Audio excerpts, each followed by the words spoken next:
Hey guys, and welcome back to another Toy Soldier Reviews action figure video. Today we have the Marvel Legends mini comic accessory wave, Rom The Space-night. This is the final figure in the wave that I have left to review. Please like, subscribe, and share. Doing that helps me out a ton.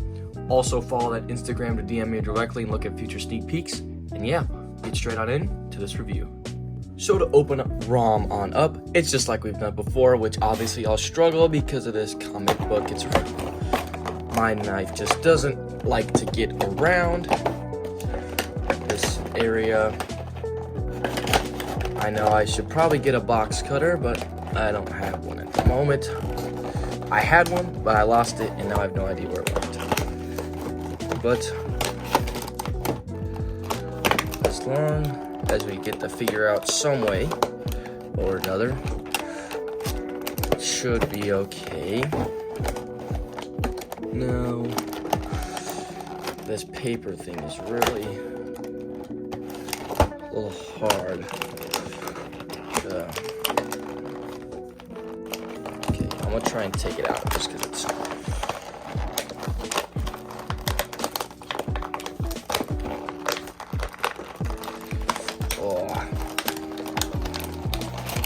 freaking hate these pieces of paper. They're in every single figure because I have to be, but I don't think anybody keeps them. I just straight throw them away. Now, there we are.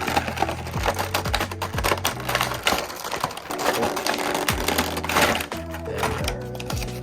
There's the comic. There is one of the blasters if it wants to.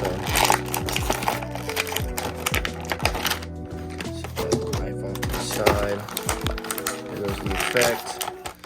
And the other one. And these hands. Oops. Take that back. And finally, Rom. We'll take a look at his accessories. So for Rom, obviously, he comes with his comic book, which is Rom #1, which actually has some pretty nice paint applications here. I mean, all the people in the background with the buildings and whatnot, all the printing, Marvel Comics Group, Rom The Space-night, first edition, I don't know what that says, first, and it says arrival, and even up top that print there is in the black plastic, just like all of them we've seen. Marvel Legends series Hasbro. Now that's new. That's the only one that has Hasbro in the corner. This is the Dark Avengers Dakin one, and none of the rest of them might have had that. And the printing is a lot less white. It's more of a gray, but the print is still the same. You can see the staples on the side here and the thickness of like the book. So I suppose that's kind of cool. Then he comes with his two blasters. You have this sort of smaller pistol one that has this open section to pop in this like laser effect here. And it does look nice. This like candy red pinkish effect does look good. It is kind of weird. Oh, no, I guess it's all red. The silver paint is nice for this entire figure. And he comes with a bigger one. The printings are both very nice with all the technical and shapes here. Kind of reminds me of like Tron. And the same effect piece does plug in to this. So you can either have it on the small one or the regular one, which is all up to you. On the comic book, it doesn't really show him having that effect on either one. So I guess it's up to you. Then he comes with swappables in the packaging. He has a right grip hand and a open palm left hand. Then he has a right fist here and a right grip hand. Now neither of them, or these do have up and down hinges, which are good for your guns here, for at least like trigger finger-esque. They don't really have triggers either, but it is nice that they can all slide into here. Now, I don't know what this open hand is for. I would assume maybe it's a comic holder, but then again, it's not really doing a whole lot. It's not holding it, just falls straight through. So, there's that. And the hands are kind of neat looking. They have like finger imprints, but then also at the very bottom, they like all mold into one. But you can see that they're like separated fingers. I don't know if he's like that in the comics or whatnot. I've never read a single issue of Rom. I haven't even heard of Rom until now. But yeah, it's still pretty neat. and we'll take a look at the detail of this figure. So Rom does look nice. This big box of a head is kind of cool.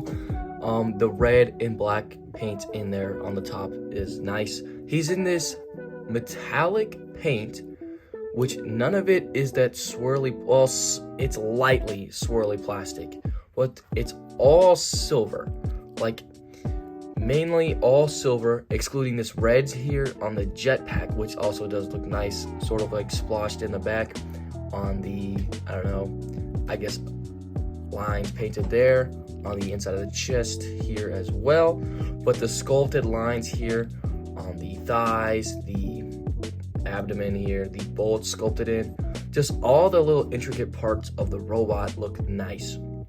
Like these, like, I don't know, upper thigh calves, kind of like what Titania has, are also nice. The feet as well have a good sculpt. I don't think we've seen these before. Maybe we have. I was feeling Beetle, but Beetles are like the two-toed. But still, they look nice with the little like separation in the middle. And yeah, all the rest, just the silver sculpt is really nice. I'm pretty sure this is all new.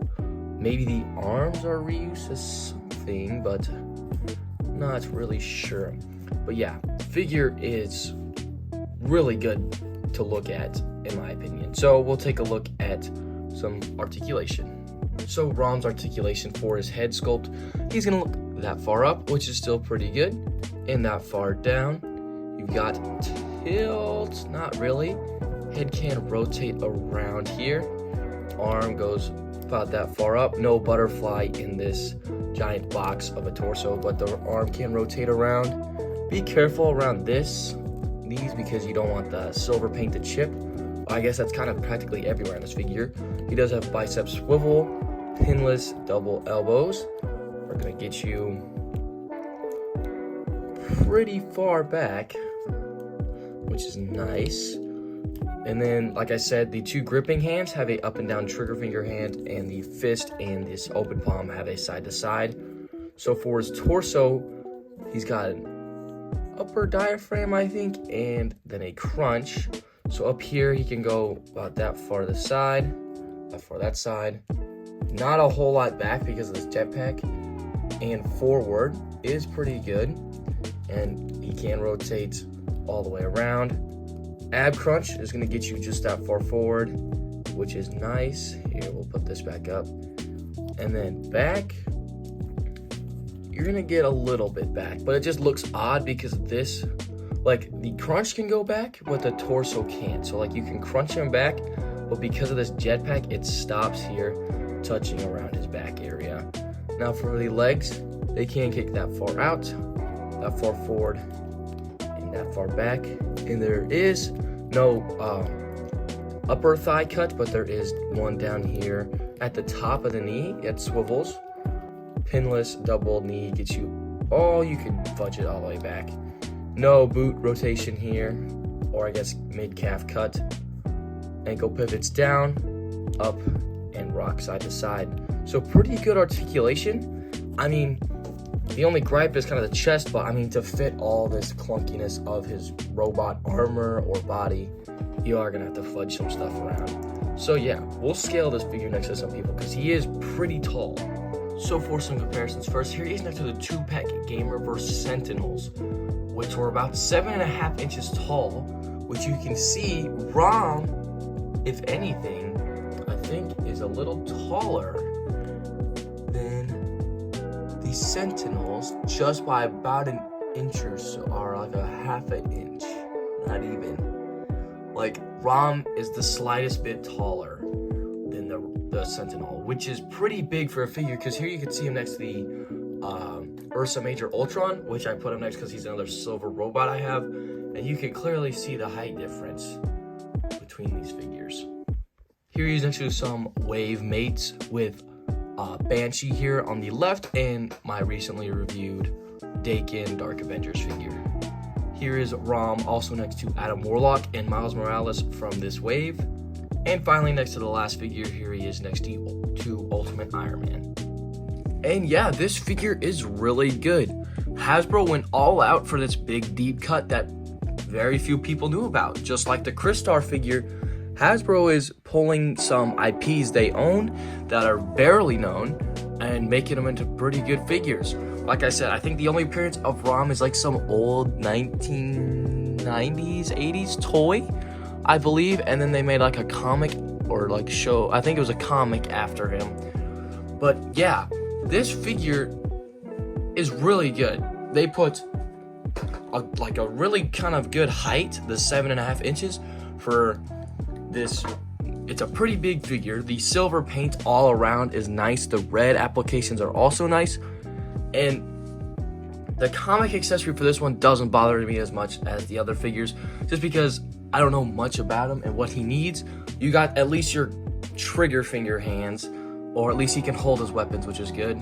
I mean, I wish we could have had another fist hand instead of whatever this gripping hand is for. I'm not really sure, but it looks good. This figure, I'm gonna give finally a rating in this section. I'm gonna give him an 8 out of 10. This figure's good. I'm very impressed with it. Where I'm gonna put him on my shelf, I have no idea. Probably like my giant bundle of cosmic characters, just because, I mean, he's a space knight, so I don't know, he's probably venturing off in space and whatnot. So yeah, this figure is good.